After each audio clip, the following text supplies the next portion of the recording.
Good evening. Hello and welcome. You're with the news today. This is your primetime destination. Newsmakers, talking points tonight. There is the Punjab drama where the Congress seems to be in some kind of meltdown. Are the Gandhis losing the plot? Among our exclusives, Congress MP Manish Tiwari, close to Amrinder Singh, will join me tonight.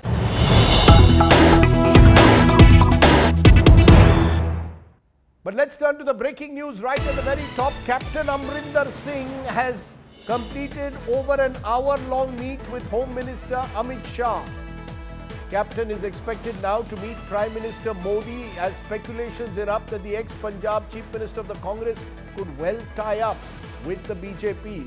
Amrinder's advisors have told India Today that the prolonged discussion was on the farmer agitation and took place during that. The meeting was in that context. Captain urging Amit Shah to resolve the crisis urgently, wanting the repeal of farm laws and guaranteed MSP.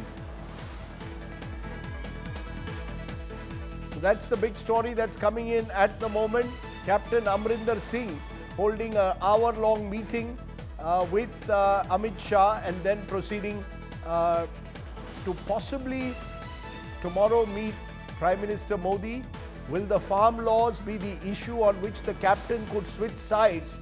That's the speculation at the moment.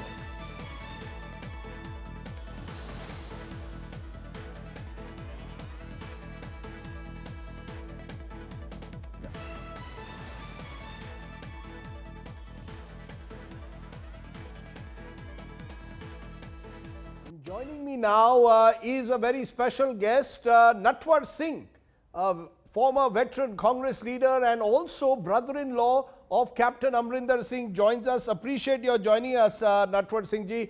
The big question, I read an article you wrote a few days ago saying the Congress is over in Punjab with the exit of Captain Amrinder Singh. But, and you know him better than many, people are saying that Captain is on his way to the BJP. Is that true?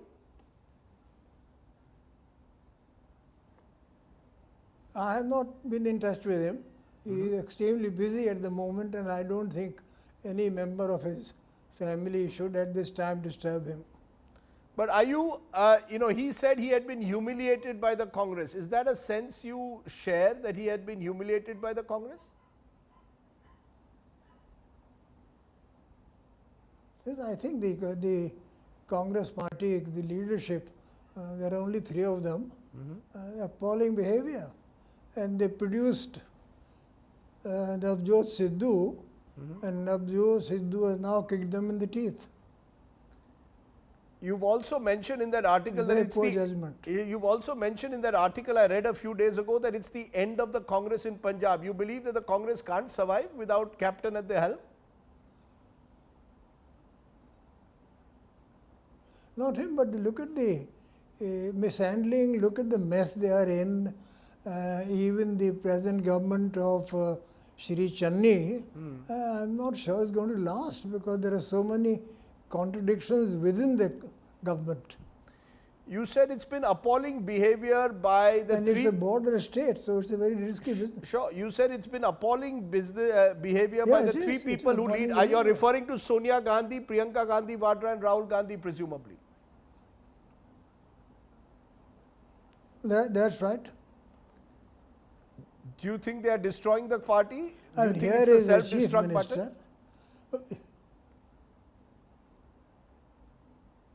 I think they are doing it rather well.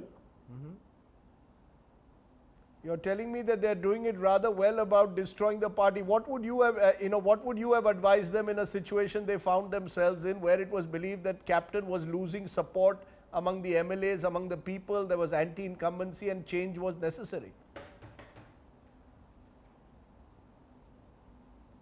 Well, I was in the Congress party for nearly 25 years and in the working committee, and I saw the inner workings, and now I see I can hardly believe it. If I were there to advise him, I would have said, please send for Amrinder Singh, have a talk with him, ask him what the problems are and how they are to be resolved, instead of just saying that he's pushed to the corner, to the wall, and he has to resign. And what is the consequence? What have they got out of it? I have never seen such a mess in the Congress party for a very, very long time. And here Punjab is a border state. You have to handle it with great care and with wisdom. There are those like Kapil Sibal, I don't know whether you heard his press conference today, who are saying that they are very worried about the future of the Congress. You said you've been in the party for decades, you were very closely associated with Mrs. Gandhi, Indira Gandhi, also with Sonia Gandhi for a while.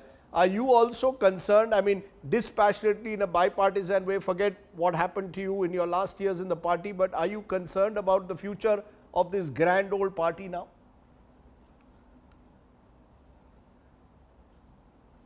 Oh, yes, I am, because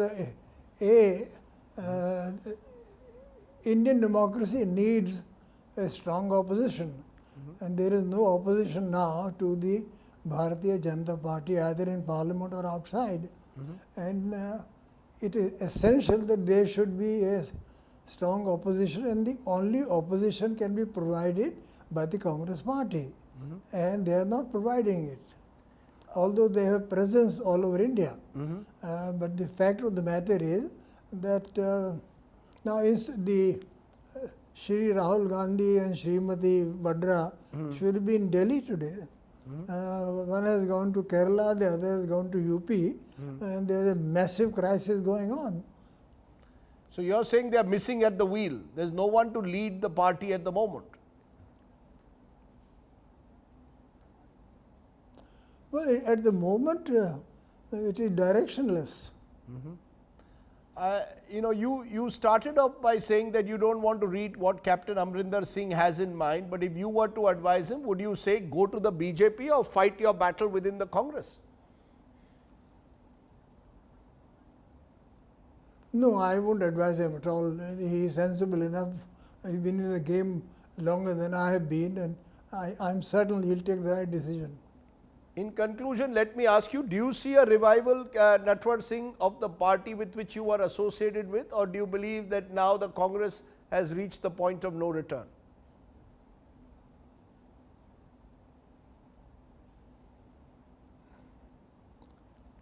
I hesitate to say so, but I don't see a revival. There are those who will... Unless there is Yes. there is a change of leadership. Yes. But You don't see a revival unless there is a change of leadership. You're saying the only way forward for the Congress is a change of leadership. yeah, but I don't see a change of leadership. There are those who will say, Mr. Natwar Singh, They'll that the stick real on, they'll problem... stick on. There are those who will say the real problem within the Congress is the need for generational change. Why not have a new leadership, younger leaders, that it's time that Captain Amrinder Singh and others now retired and gave way to a new leadership?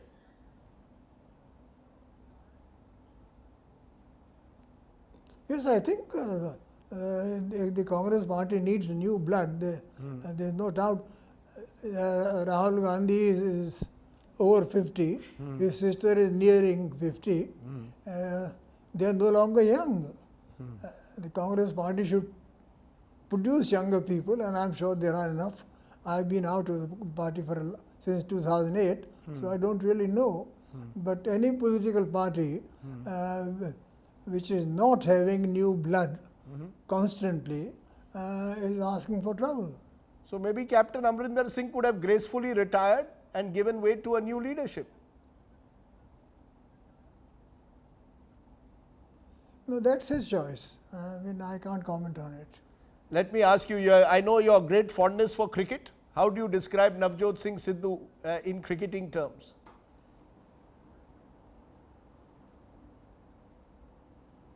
I think he should go back to cricket. Okay. On that note, Natwar Singh has always... He was a good cricketer. He's a good cricketer. He's a good cricketer. No, I'm saying he's a very good cricketer. He was. He was a good cricketer. Better cricketer But than... he quarreled with Azharuddin also. Yes. I know that. Natwar Singh ji, you've spoken after a long time. I know that this is an issue which is troubling you greatly, the state of the Congress party at the moment.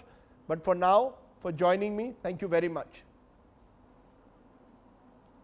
Okay, Natwar Singh, their brother-in-law of Captain Amrinder Singh, and during COVID period spent a lot of time with him. Their relationship has been tempestuous in the past. Now, all of this, of course, on this day, the day after his dramatic resignation, where Navjot Singh Sidhu has broken his silence. He claims he's fighting for the truth in Punjab. But the crisis is not just about Punjab. Now, the rebel grouping, or the so-called G23 member within the Congress, Kapil Sibal, held a press conference questioning the decision-making within the party and its leadership. We're also told that other G23 leaders want an urgent meeting of the Congress Working Committee. Let's take a look at the drama unfolding in the Congress party.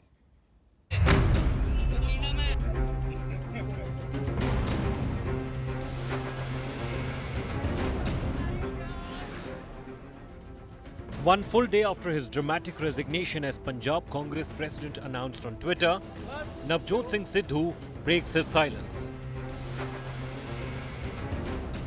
In a video message released on social media, he spelled out his reasons for the drastic measure that has landed his party in an unprecedented crisis. Sidhu claims he is fighting for haq and such, for people's rights and for the truth. ਇਹ ਮੇਰਾ ਫਰਜ਼ ਸੀ, ਮੇਰਾ ਧਰਮ ਸੀ। ਇਹ ਮੇਰੇ ਪਿਓ ਨੇ ਇੱਕੋ ਹੀ ਗੱਲ ਦੱਸੀ ਹੈ ਕਿ ਜਦੋਂ ਕਿਤੇ ਵੀ ਦਵੰਦ ਹੋਵੇ ਸੱਚ ਦੀ ਰਾਹ ਤੇ ਤੁਰ ਤੇ ਮੋਰਲ ਅਥਾਰਟੀ ਰੱਖ ਕੇ ਨੈਤਿਕਤਾ ਦੇ ਨਾਲ ਕੋਈ ਸਮਝੌਤਾ ਨਹੀਂ ਤਾਂ ਹੀ ਆਵਾਜ਼ ਦੇ ਵਿੱਚ ਫਲ ਆਏ। Sources tell India Today the Congress High Command is unlikely to indulge the unpredictable Sardar anymore.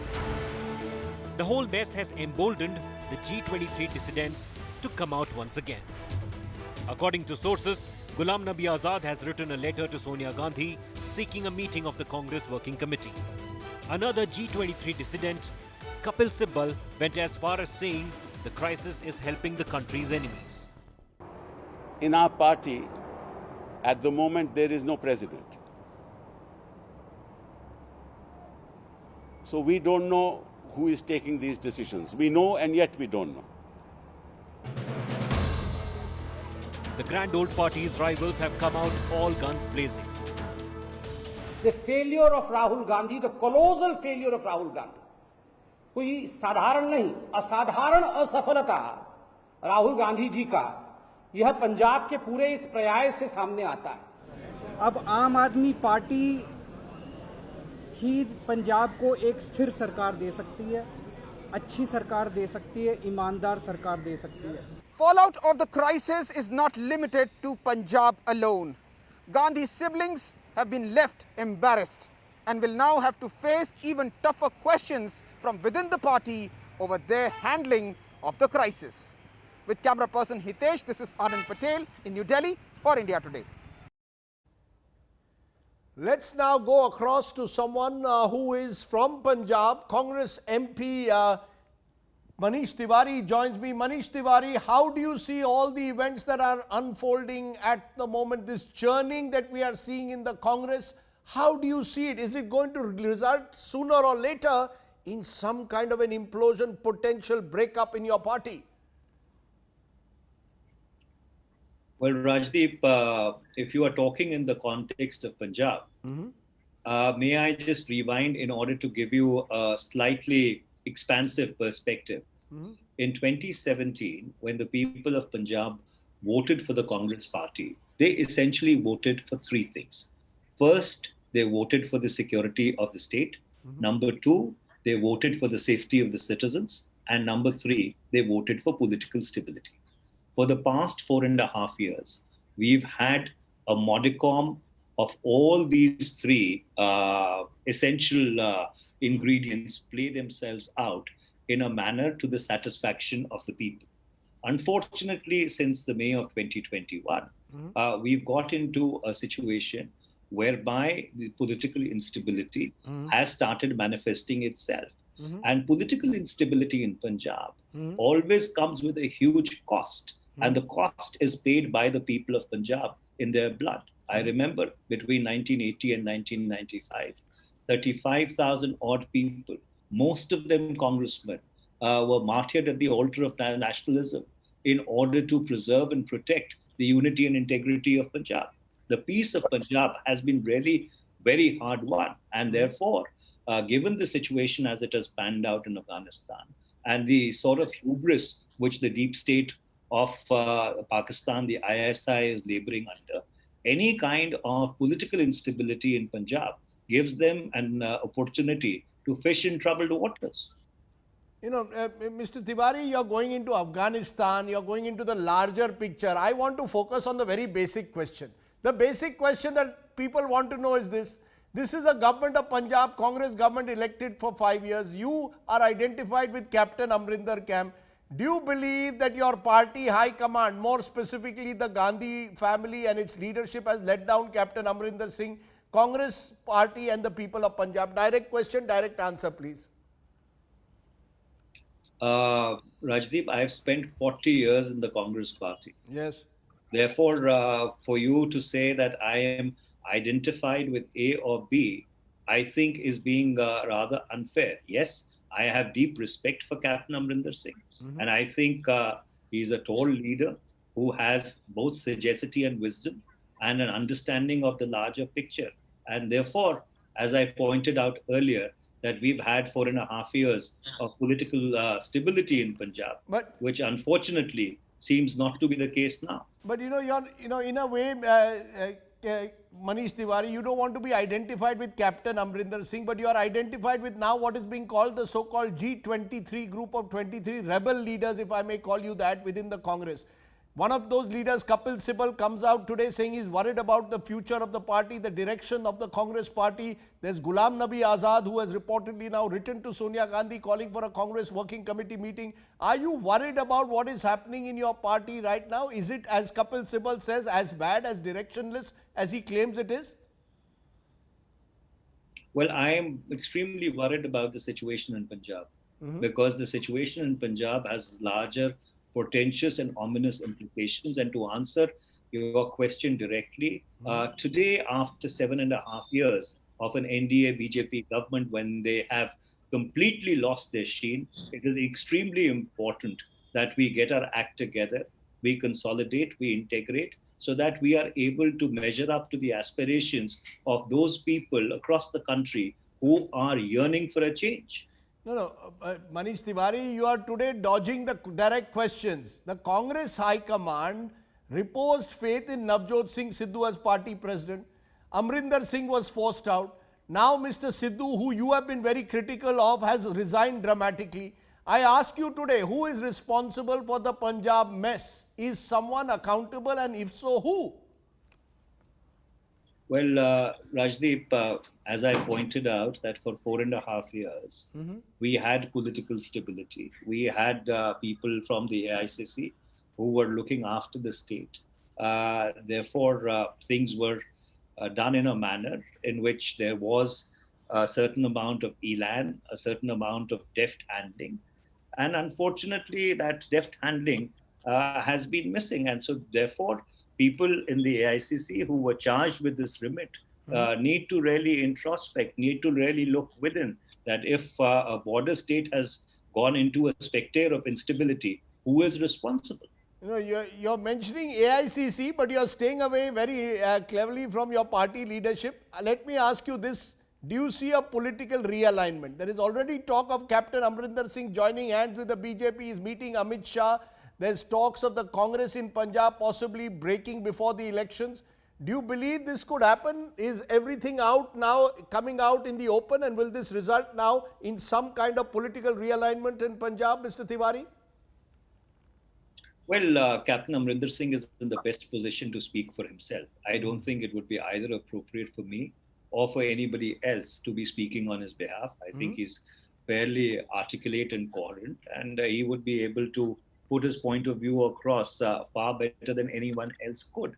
Insofar as I'm concerned, I believe that the foremost priority today is to return political stability to Punjab, to ensure that the mandate which the people have gave us as we head into another election, that mandate in no way is subverted, and you require all hands on board. You have very experienced members of parliament from Punjab, most of them who've sacrificed their family members in the fight against terrorism and extremism. You similarly have other leaders who are very wise, who are very sagacious. You have Captain Amrinder Singh, who's run the state for 9.5 years in 2 stints. There is a need for everybody, for all hands on deck, in order to ensure that things do not take a turn for the worse. Let me ask you again, Manish Tiwari, the direct question. Have you and some others lost faith in the party leadership? The appointment of Navjot Singh Sidhu, which you've been critical about, Sidhu gone. Now you've got new entrants, the Kanhaiya Kumar, the Jignesh Mevani is coming. Do you believe that the Gandhi family is holding this party together? Are you ensuring, as you said, border stability in the border state? Or do you believe the Congress needs to relook at itself? Have you lost faith in your leadership?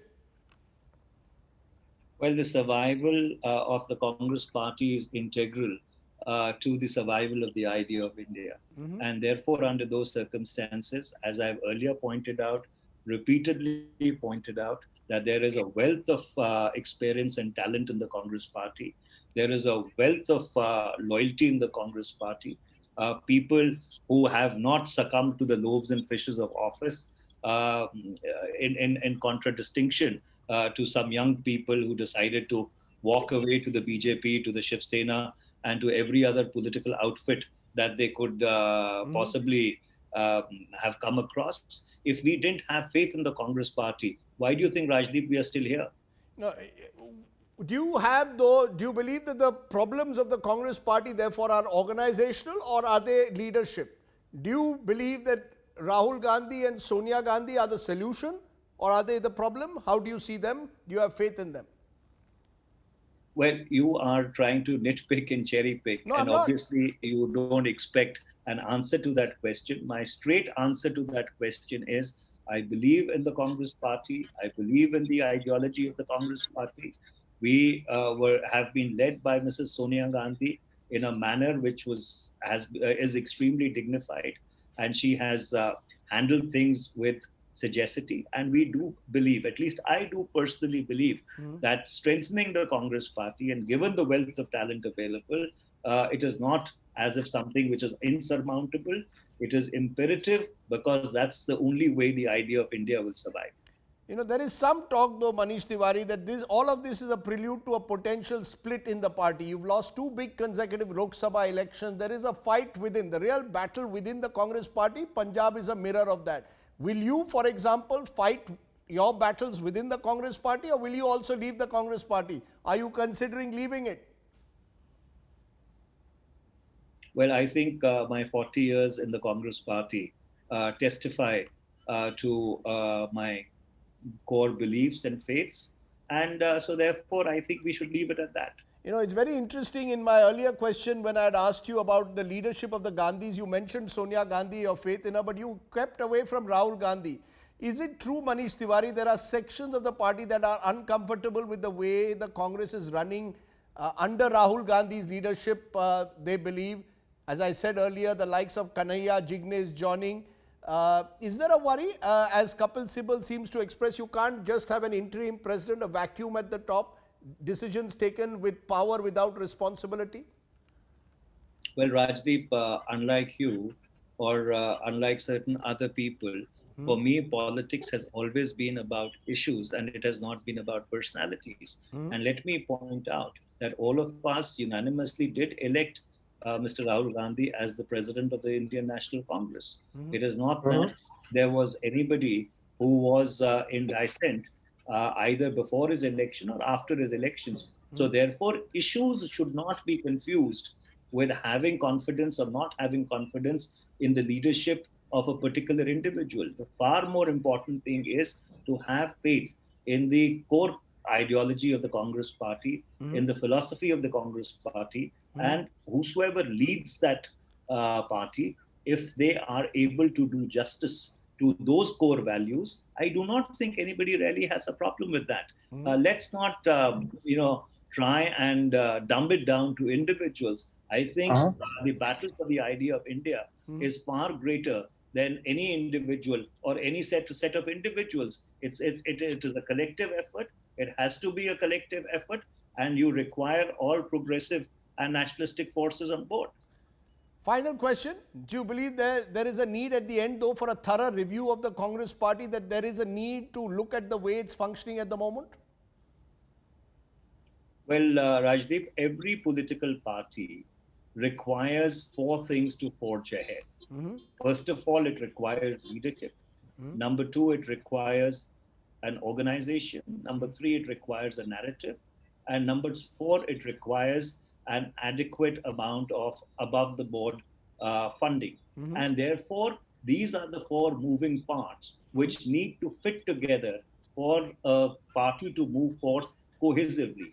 And therefore, as I've earlier articulated, given the challenges that we face, I think there is a need to get all these 4 things aligned if we have to ensure that the result in 2024 is different from 2019 and 2014. Manish Tiwari, I know that you're on your way to France ahead of the visit for speaking to me. Thanks very much, Punjab Congress MP Manish Tiwari. Now, I did mention, of course, that lost in the Punjab focus has been the fact that only yesterday, JNU student leader Kanhaiya Kumar and the independent MLA and Dalit rights activists from Gujarat, Jignesh Mevani, have both decided that they will now be with the Congress. While Kanhaiya Kumar formally joined yesterday, Jignesh too has said he will fight along with the Congress. They joined, remember, yesterday in the presence of Rahul Gandhi, and that has led to plenty of speculation as to the direction of the Congress party. Well, joining me now is another newsmaker tonight. I'm joined by Jignesh Mevani. Appreciate your joining us, Jignesh bhai. At a time when everyone in the Congress is leaving the party, people are leaving the Congress saying it's a sinking ship. Why did you decide to join hands with the Congress? Do you really believe that the Congress has a future? See, there are certainties. I'm absolutely clear, and this I'm saying from the bottom of my heart. The destruction of democracy is at work. The kind of forces have taken over all the organs of the state. There is a serious threat on Indian constitution, on our democracy, and on our idea of India. And Congress being a grand old party, being a massive vehicle platform, and this is the only party which has the legacy of India's freedom movement, and therefore I'm with them to dislodge BJP from power. Otherwise, we as a nation will be in further trouble. You know, Jignesh Mevani, there will be those listening to you who will say that the grand old party that you're joining has become a slow-moving elephant struggling to move. How do you respond? That the Congress's crisis now is really an existential crisis? I don't think so. Couple of people have left. Hardik has joined. Kanhaiya has joined. I am also there. Many more people will be coming. And with me and Kanhaiya and Hardik on board, we have great hopes. We are absolutely optimistic and that millions of youngsters will join, and we will be able to bring youngsters on the agenda of unemployment. You know, it's interesting you're saying Hardik Patel has joined, you have joined, Kanhaiya has joined. Let's take Gujarat, for example, where Hardik is being projected as a potential leader. Patidar-dominated state. In that state, someone like you, as a Dalit rights activist, do you have a limited role to play? Yesterday, I had a BJP spokesperson on the show who said for Congress, Dalits are a political commodity. They will never be fully empowered. How do you respond? Are you just a token mascot? What problem they have with me joining hands with party? What problem they have with Channi Singh, my brother, becoming the CM of Punjab? They have a problem because they are the ones who killed Rohit Vemula. They are the ones who remained silent during the Hathras in Una. They are the ones who celebrated, instead of Indian constitution, Manu Smriti. And therefore they have the issue. And I don't think my role will be confined just to Dalit community. You know, there's a larger sense though, there's a sense that in a large party like the Congress, there are wheels within wheels, that your voice, which is a powerful voice, will be lost. Your voice in the Congress may not be as strong as it is at the moment outside the Congress. Will you have a real free voice within the party like the Congress to speak up? My voice is already getting amplified through you as well, sir. And I'm really hopeful that when all the youngsters like me and Hardik and Kanhaiya come together, our voice will be heard in every nook and corner of this country. That's why BJP is afraid of us.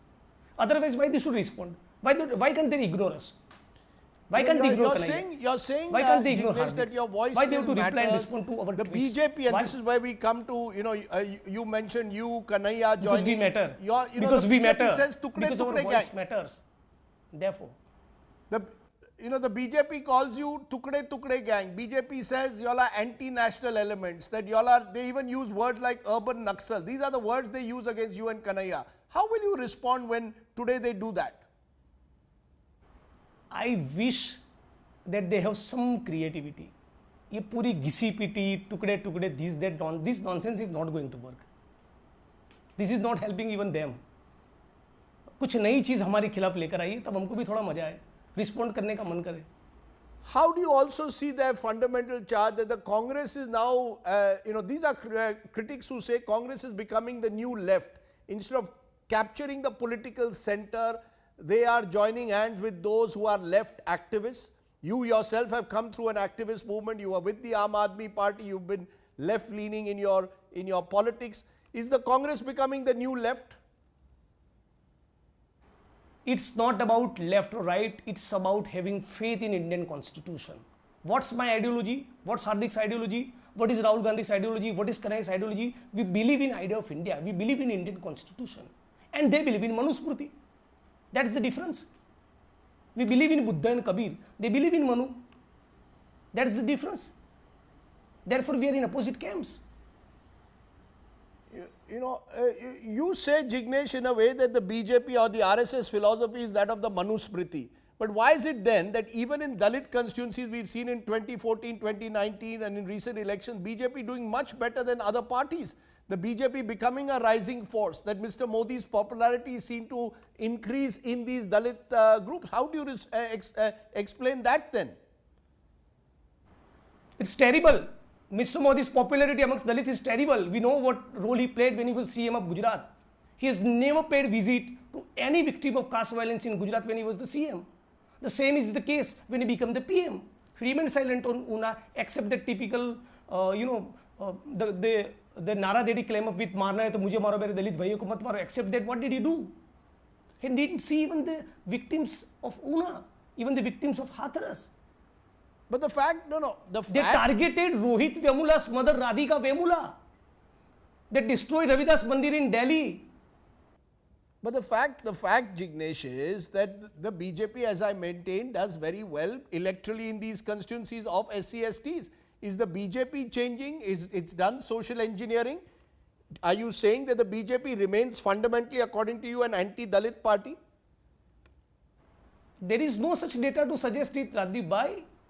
On few seats, such is the grammar of electoral politics in India, that you can by certain ways win the elections. It doesn't mean you have won the hearts. Dalits ideologically are not with RSS and BJP. That's clear. They will never be with them. RSS always opposed Baba Saheb Ambedkar. They always stood against them. They said we believe in Manusmriti, not in Indian Constitution. How can Dalits be with them? I don't buy this argument, I'm sorry. Dalits will never be with them.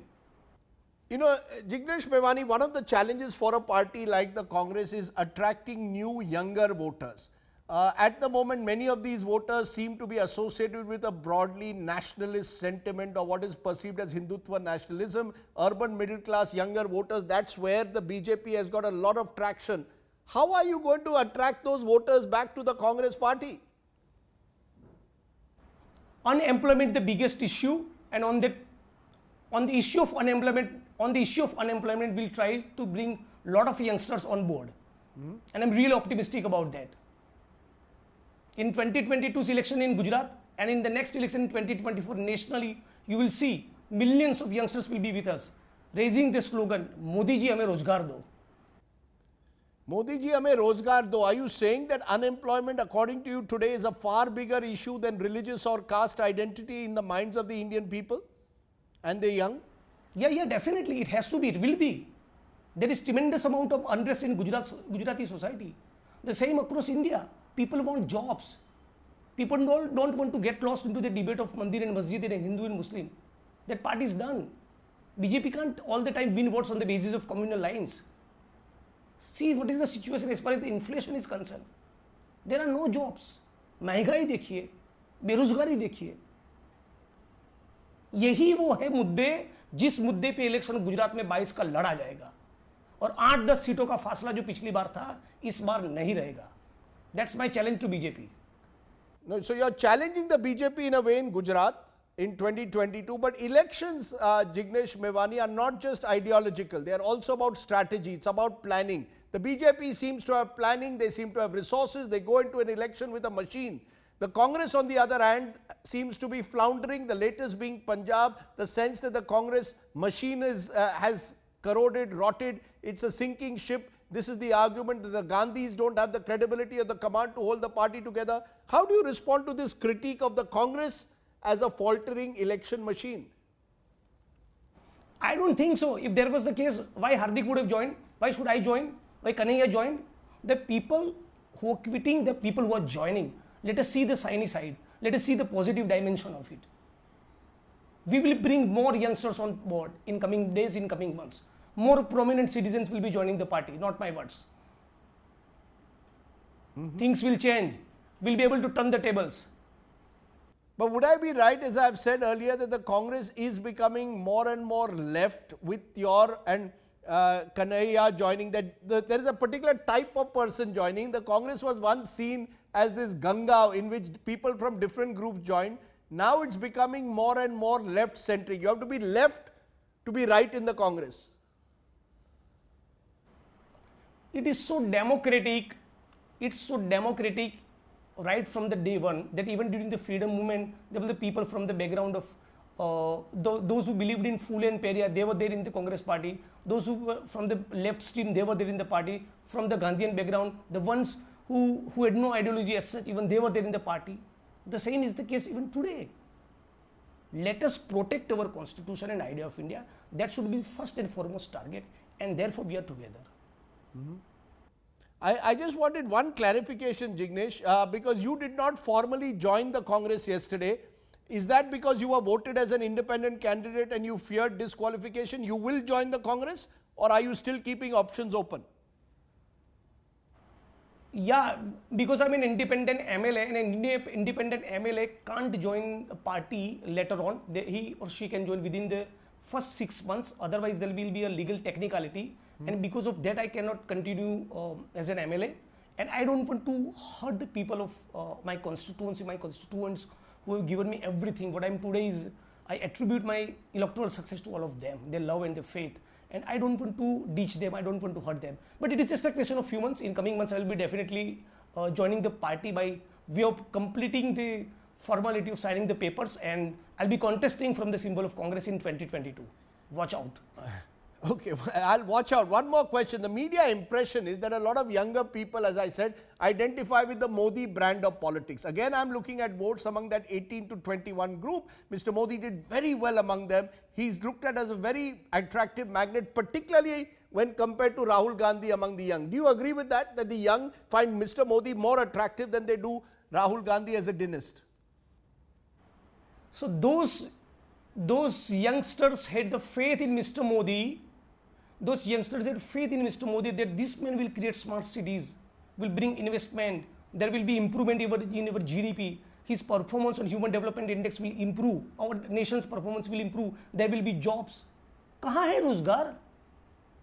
मैं तो ये कहता हूँ कि माननीय प्रधानमंत्री जी, हाथ जोड़ से विनती है, ABVP, RSS और भाजपा के साथ जो जुड़े हुए बेरोजगार युवा है, कम से कम उनको रोजगार दिया होता. ये यूथ अब उनके साथ नहीं रहेगा. ये यूथ अब हमारे साथ रहेगा. I've been hearing this though for the last 7 years, that we will see a transition, that we will see people drifting away from Mr. Modi and the BJP. But clearly, if anything, the Hindutva vote bank, at least in national elections 2019, shows it's consolidated. Just wait for few months, sir. Just wait for few months. Gujarat election is not far. No, but I heard this before Gujarat 2017 also. Then it was said Hardik, Alpesh, Jignesh, they will take on the BJP. Alpesh Thakur goes and joins the BJP after the election. Hardik struggled within the Congress. There were talk of him joining AAP. Now you've joined. There are a lot of older leaders. This is an old party which will never give young people like you a chance. We are not desperate for any position or power or designation. We are here to save the nation. We are here to fight on the right kind of economic issues. I wanted to ask you this though, Jignesh. For a while you were with the Aam Aadmi Party. Why have you chosen the Congress where once you chose AAP as the alternative?